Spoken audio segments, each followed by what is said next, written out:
So Leonard Schultz and Fullerton Weaver established their office in 1921 in New York City, and they became largely known for their work on luxury hotels, more or less becoming the in-house architects for the Biltmore brand.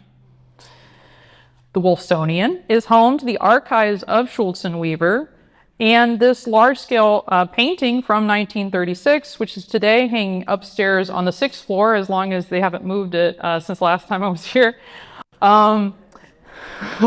shows the major completed commissions of the firm. Now, while these buildings are arranged like this waterfront skyline of an imaginary city, they do not all conform to the same architectural style. The painting shows all of these buildings to scale, with the tallest hotels constructed up north, looking more to a classicizing Art Deco aesthetic, such as the Waldorf Astoria Hotel in New York, here in the center, which is probably Schultz and Weaver's most famous commission. Meanwhile, the suite of hotels that the firm designed for the emergent Miami area, especially the Nautilus Hotel, the Miami News Tower, Roney Plaza, and the Miami Biltmore Hotel, can all be described as Mediterranean revival.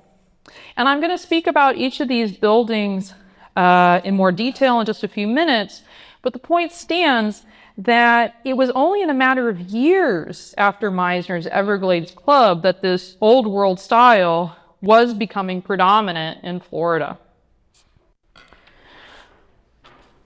What the Mediterranean revival offered to the droves of people who flocked to these resort hotels and exclusive social clubs and private winter residence was a means of escape.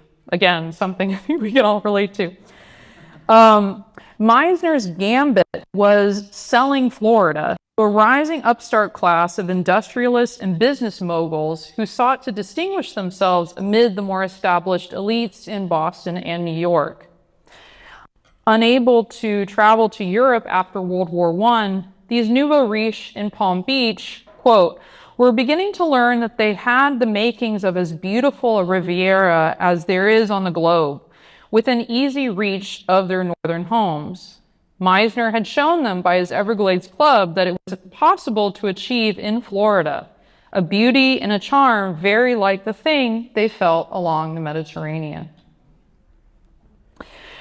With these limitations on luxury travel, the clients of Addison Meisner began to imagine Florida as an ersatz Mediterranean that was more readily accessible, being only 1 or 2 day train ride from New York, so within easy reach of their northern homes.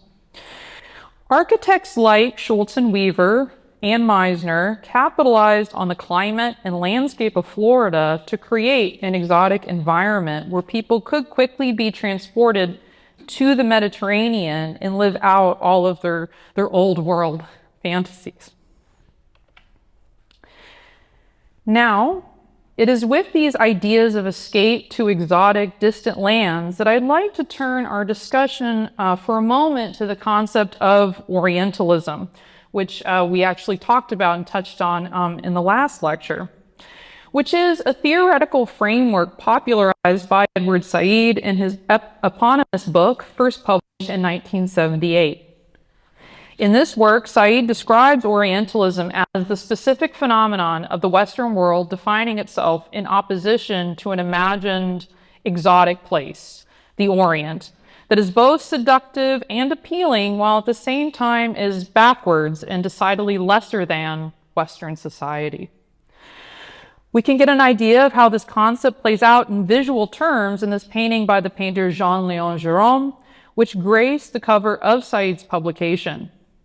So in this painting, Gérôme, who's a French artist, portrays a lurid scene of a group of men entertained by a nude snake handler that seems to be authentic due to its almost photographic realism, and yet even a brief analysis reveals that this is a complete fabrication, So we've got a South Asian practice of snake charming here, combined with tribesmen in North African dress, who are all sitting on a marble floor from a mosque in Cairo, against the backdrop of Ottoman tile work that is a source from the imperial palace, the Topkapı Palace in Istanbul.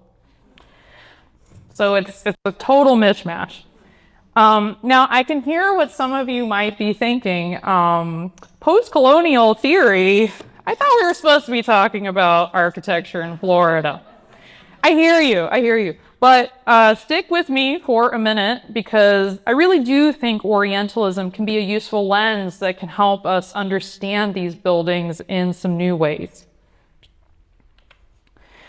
In his book, Said defined the Orient as the stage on which the whole East is confined, a closed field, a theatrical stage affixed to Europe. In the depths of this Oriental stage stands as a prodigious cultural repertoire whose individual items evoke a fabulously rich world. The Sphinx, Cleopatra, Eden, Troy, Sodom and Gomorrah, Astarte, Isis and Osiris, Sheba, Babylon, the Genii, the Magi, Nineveh, Prester John, Muhammad, and dozens more. Settings, in some cases names only, half imagined, half known. Monsters, devils, heroes, pleasures, desires. Something key that we can take from the passage is how the Orient is understood in the Western imagination as a mishmash of cultural references from a wide range of chronologies and geographic regions, all thrown together to create the idea of a fantastical, dreamlike realm. The Orient is something near the West, it's affixed to Europe, and yet also set apart, a closed field, a theatrical stage. So, how can we see these ideas play out within the context of land development in Florida? In some cases, it's actually quite straightforward, with clear references to Islamic architecture in North Africa and the Middle East that is meant to transport visitors to the lands of the Orient.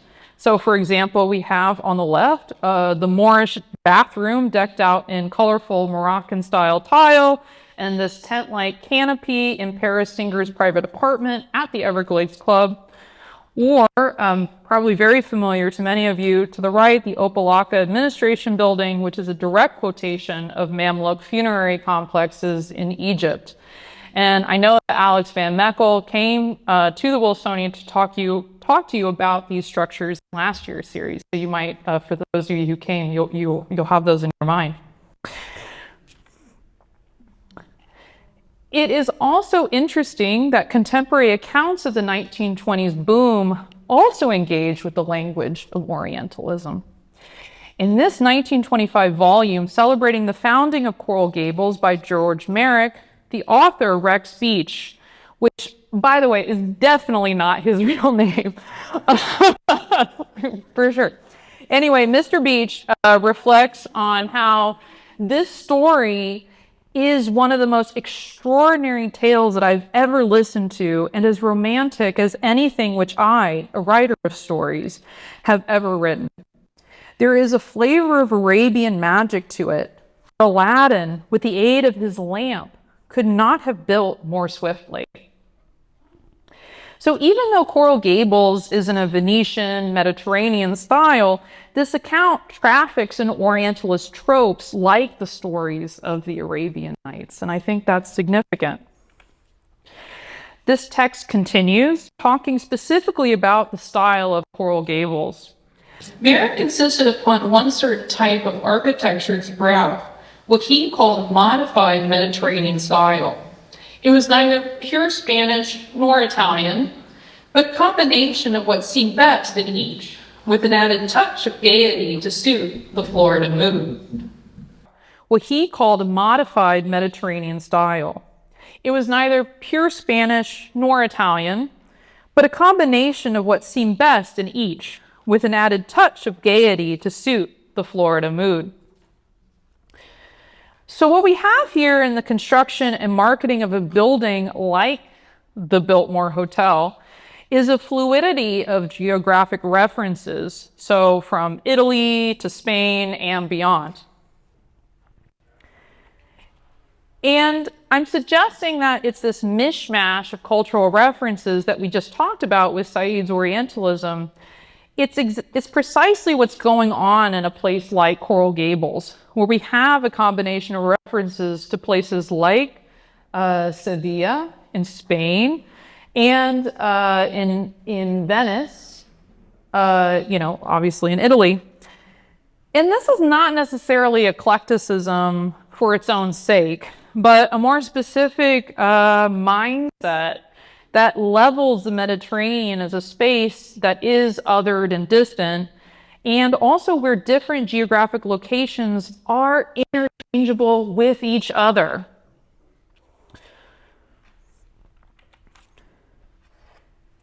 Said's description of the Orient as a theatrical stage is also productive for thinking about Mediterranean revival architecture, especially the private homes that Meisner was constructing for the wealthy in Palm Beach.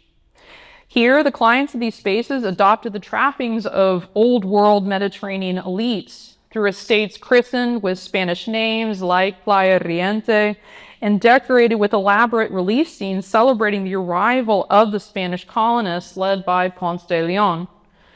What we have here are members of the American social elite play acting as Mediterranean aristocracy on these rather elaborate new stage sets. I think that's how we should be seeing them.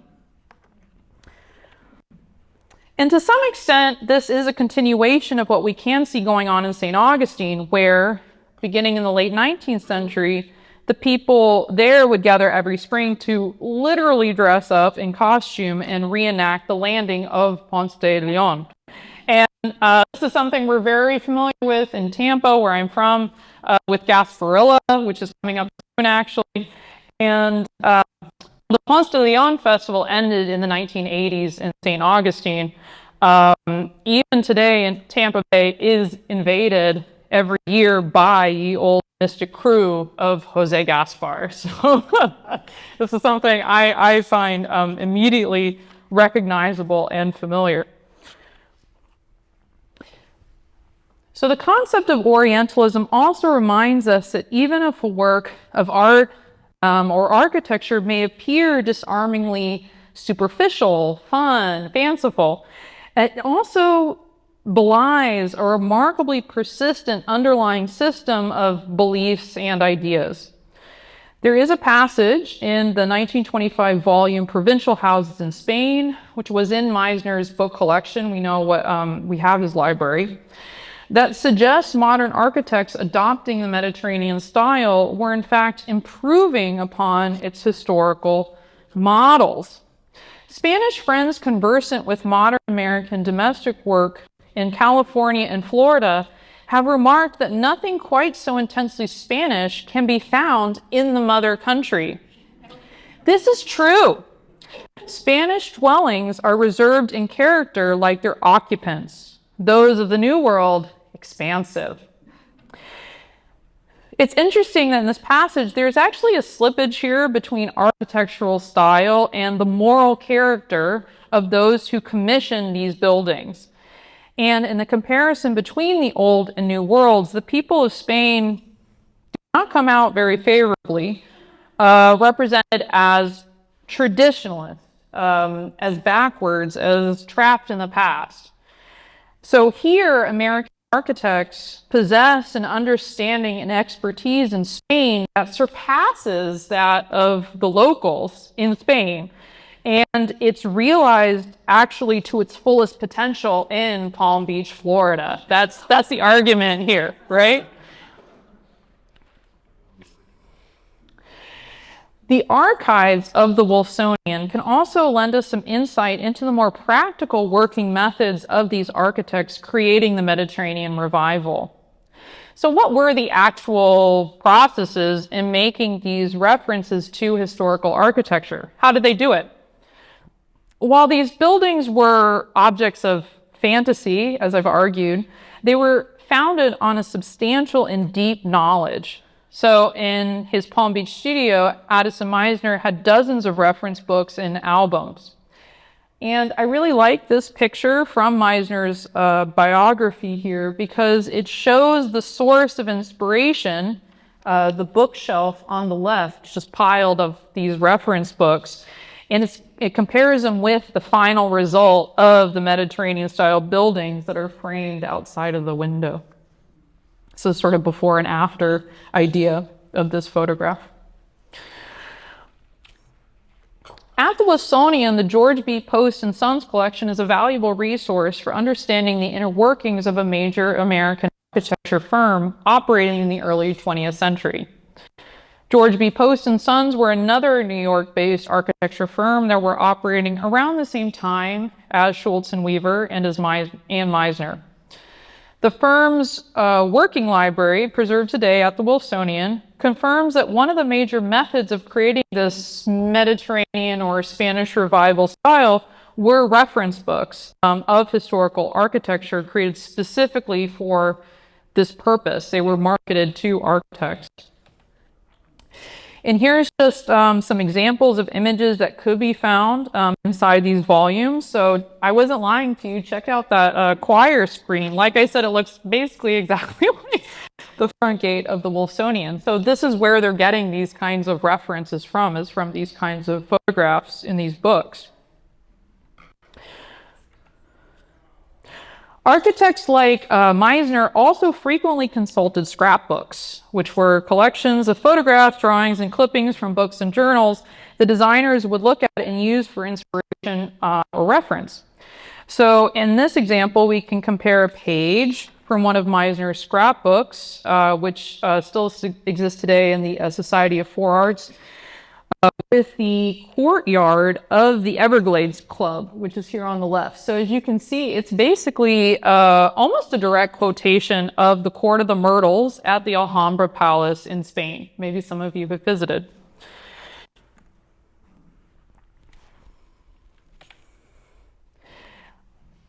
The Post collection is also valuable because it is several publications from the 19th and early 20th century that were dictionaries or encyclopedias of architectural history and style, which architects would also consult.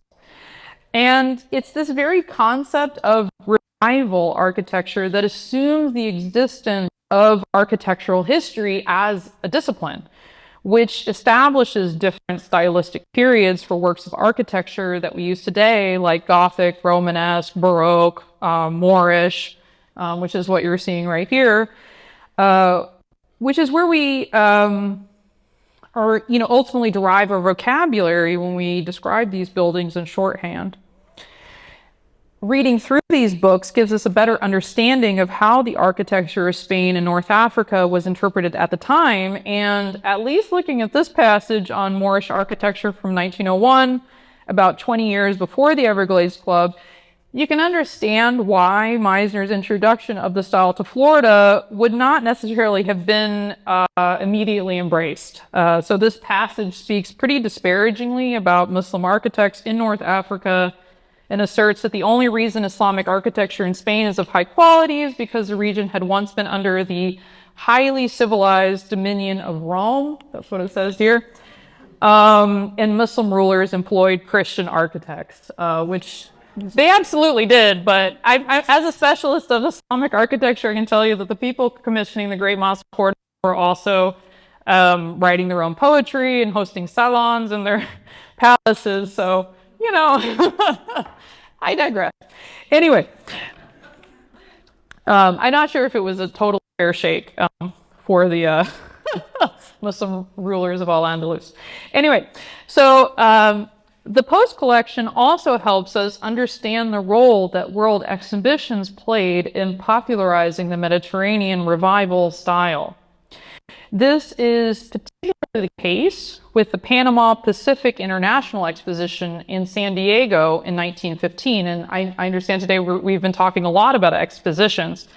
So 1915, again, was just before the arrival of the Mediterranean revival in Florida. So, it wasn't just something that sort of Mizner dreamed up on his own. We can absolutely see the impact of this event in the working scrapbooks of the Post and Sons firm, which have dozens of images like this from the exposition in the form of postcards or photographs reproduced in professional architect journals such as this. This is a page from the American Architect Journal. So in San Diego, Mediterranean Revival played an outsized role in the major event spaces for the exposition, with very specific quotations of historical architecture from Islamic Spain.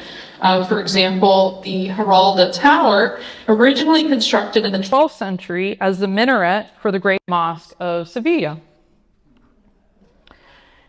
In fact, the Giralda Tower can serve as an interesting barometer or measuring stick to track the rising popularity of Moorish or Mediterranean revival in Florida's land boom architecture. So turning back to the painting showing all the completed buildings of Schultz and Weaver, the Giralda Tower appears at least twice in this painting. So you can kind of play a fun game of like spot the Giralda. So in the Biltmore, yeah, somebody else want we got the Biltmore, Miami. Where's the other one? It's actually proved the point that you guys are actually saying different buildings. Yeah, absolutely. So in the Miami Freedom Tower, and I think there are looser quotations at Roni Plaza. I heard Roni Plaza as well. I agree. If you kind of squint, you can make it work. Yeah, absolutely. That's the point. So I would say the most obvious quotation of the Giralda by Schultz and Weaver is at the Miami Biltmore in Coral Gables, which I had to go to for research. It was very difficult. While sitting by the pool, I pondered how they sipping my mojito, I pondered how they essentially, I had to like explain it to my dean. Anyway, I had to really think very hard and long about how they essentially dropped the tower into the center of this mountain of a building. If you go to Coral Gables, it's this like hulking mass, right? And this tower really anchors that boxy mass with this strong vertical line that is punctuated with this very elegant lantern in finial. So at the Biltmore, they promise you can walk the storied streets of Spain right here in Miami, right? Why would you go on a steamliner, We have it right here. So speaking of Schultz and Weaver, the opportunity to take a dive into the Wolfsonian storage areas to look at some of their architectural drawings can also provide a good deal of insight into how architects were engaging with and utilizing historical references in their work. So take, for example, the Nautilus Hotel here in Miami Beach, which, as most of you know, no longer stands, but was constructed by the firm in 1923. While looking at these drawings, which, by the way, these are my own photographs. If you haven't seen them before, they're these like huge rolls of plans. It was really quite a labor to sort of unroll them. So these are kind of my own snaps from when we were looking at them. And when we were looking through these drawings, my colleagues brought my attention to these distinctive conquistador knight figures that are part of the exterior balconies at the Nautilus. Unfortunately, because it doesn't exist anymore, this is all we have to look at. So then, having spotted that, as I was perusing the reference works in the Post collection, I realized these conquistador knights were not a generic design dreamed up by the architects, but rather was a direct quotation of the Casa de la Infanta in Zaragoza with the... Can you find them? Yeah, it's another sort of, where's Waldo, right? Absolutely. So we've got this, it's a direct quotation of this passage right here, right? With these figures framed by medallions interspersed with these caryatid figures as well.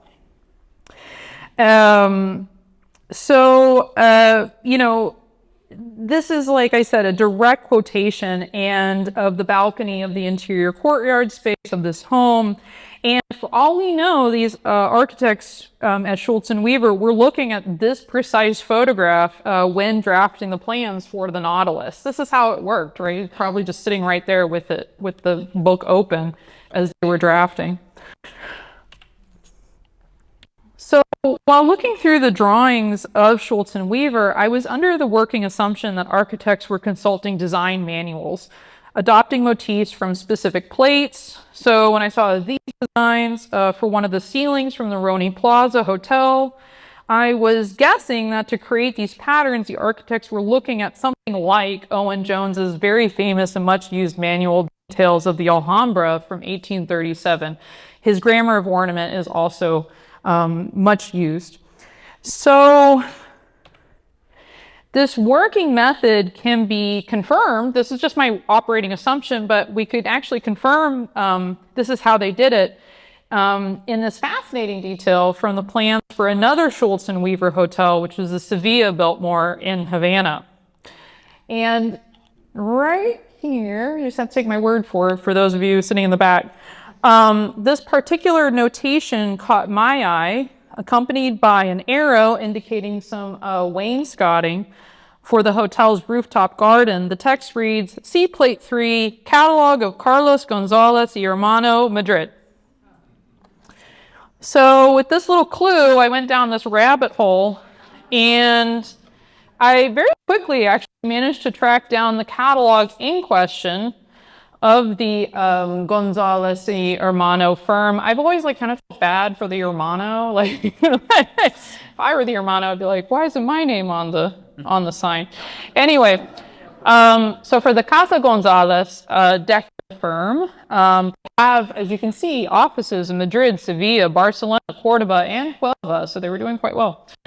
And when I turn to plate 3 of this volume, sure enough, the designs match up exactly with the sketches drawing for the Sevilla Biltmore. This is exactly what they were looking at. So I was curious to see if these designs were actually executed at the hotel itself. And I had a look at what is there on the ground. This is all through the magic of Google Maps. I'm still looking for someone to fund my trip to Havana to conduct this truly essential field work. Yeah, all my colleagues are like, Emily, why are you working on resort luxury architecture? And I'm like, it's not my fault. Anyway, so in the end, I was slightly disappointed to see that the designs from the Casa Gonzalez catalog is not exactly, if you see here, it's not a one-for-one match for what appears in the rooftop garden foyer. So in the end, they decided to go with another style of tile. So I was a little disappointed by that. But then I decided to check the patio courtyard of the Sevilla Biltmore, which was also done by Schultz and Weaver, of course. And looking at the wainscoting of the patio, I spotted that the designers sitting in New York opted to use tiles, so look here, that appear in yet another catalog from the firm of Casa Gonzalez. So this was really kind of a mishmash approach. So you ordered basically 20 meters of number 266, and then you ordered 30 square meters of 271 from this catalog. See, you kind of mix and match it. Anyone who's redone their kitchen totally understands what I'm talking about. Okay, this is how they did it. So it's this case study that serves as a reminder how the popularization of Mediterranean revival architecture in Florida birthed entire new industries that both imported antique materials and produced new fixtures and building elements that were manipulated to appear old. So you can see here on the left, the architect Meisner's production firm Los Manos in Palm Beach, because everything was done by hand, and where he developed new techniques to distress materials with sandblasting, applying acid and other harsh chemicals in order that the materials look antique. And the tile work catalogs from Casa Gonzalez in Madrid demonstrates that this Florida land boom, which I think can be reasonably extended to Havana, that's at least what I'll be arguing in my fellowship applications, was also generating new production economies back in Europe, in places like Spain as well. They were working to meet this sudden new demand. So The Big Bubble is a novel by Theodore Pratt, written in 1951.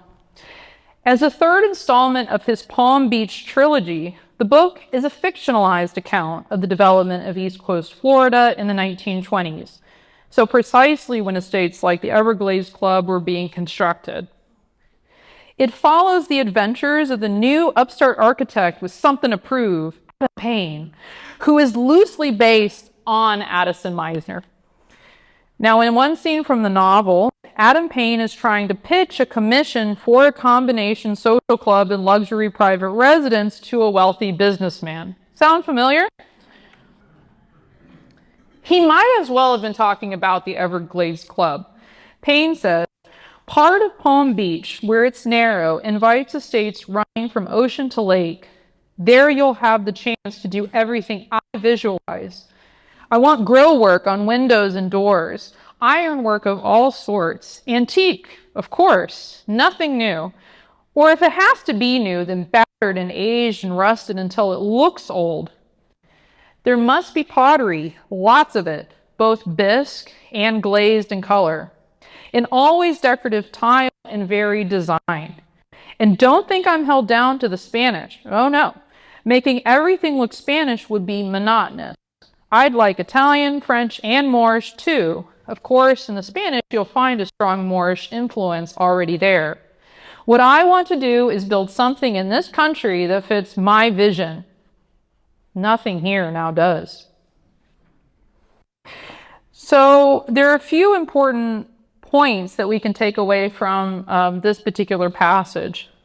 First is the desire to create a sense of timelessness and authenticity in a building's connection with the old world, whether that be through the wholesale importation of antique fixtures, which is exactly what they end up doing in the novel. They buy up whole monasteries worth of furniture and dodge customs by moving everything through Cuba. And at places like the Everglades Club, Singer and Meisner arranged to outfit the buildings with authentic materials like tile work and stone imported from Europe.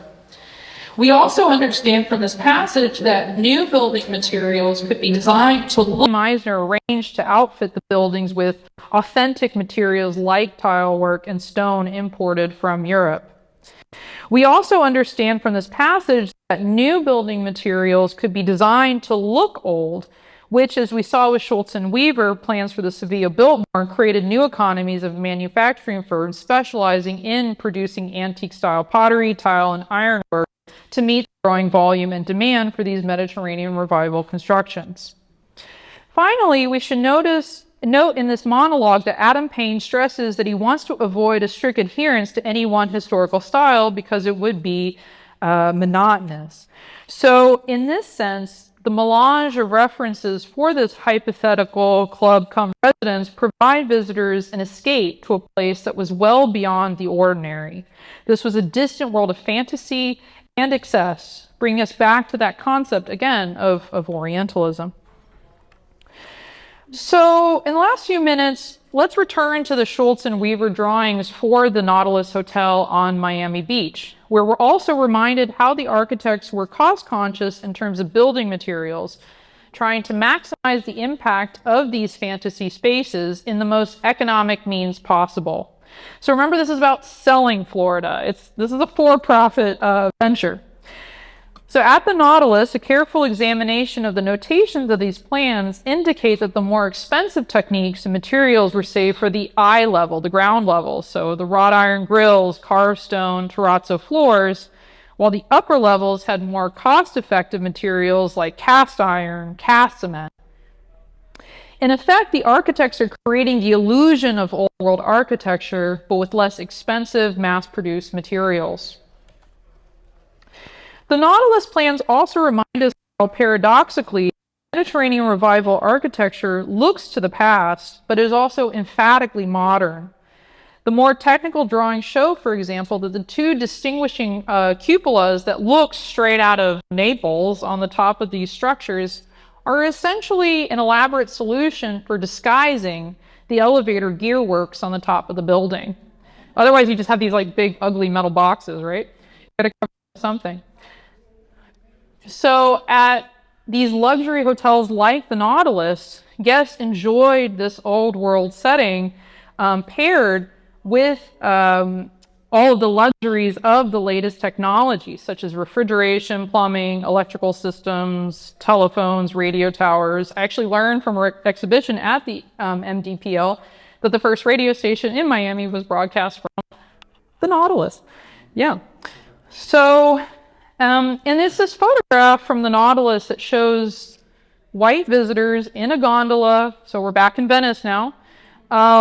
With an African-American gondolier. It also invites us to consider these spaces in terms of class, race, labor, and gender. So, listen guys, I'm the first to admit that the technical drawings are sometimes not the first thing an architectural historian is running to look at in the archive, but studying them can be very interesting in understanding the upstairs-downstairs dynamic that plays out in these resort hotels. So, for example, in this image from the ground level Nautilus, we see segregated dining halls. So here's the regular dining hall, and then this is the dining hall for the service staff of color. And then there's this like shared kitchen that's serving both of them.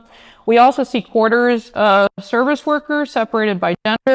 And we also have hidden hallways for service staff here that are kind of hidden behind these walls because God forbid the guests see the interact with the hoi polloi, right?